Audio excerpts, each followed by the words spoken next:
السلام علیکم ورحمۃ اللہ وبرکاتہ۔ جنید بغدادی کہتے ہیں کہ میں نے اخلاص ایک حجام سے سیکھا۔ ایک میرے استاد نے کہا کہ تمہارے بال بہت بڑھ گئے ہیں، اب کٹوا کے آنا۔ جیب میں پیسے کوئی نہیں تھے۔ حجام کی دکان کے سامنے پہنچے تو وہ گاہک کے بال کاٹ رہا تھا۔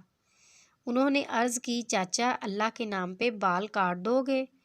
یہ سنتے ہی حجام نے گاہک کو سائڈ پر کیا اور کہنے لگا، پیسوں کے لیے تو روز کاٹتا ہوں، اللہ کے لیے آج کوئی آیا ہے؟ اب ان کا سر چوم کے کرسی پر بٹھایا، روتے جاتے اور بال کاٹتے جاتے۔ حضرت جنید بغدادی نے سوچا کہ زندگی میں جب کبھی پیسے ہوئے تو ان کو ضرور کچھ دوں گا۔ عرصہ گزر گیا، یہ بڑے صوفی بزرگ بن گئے۔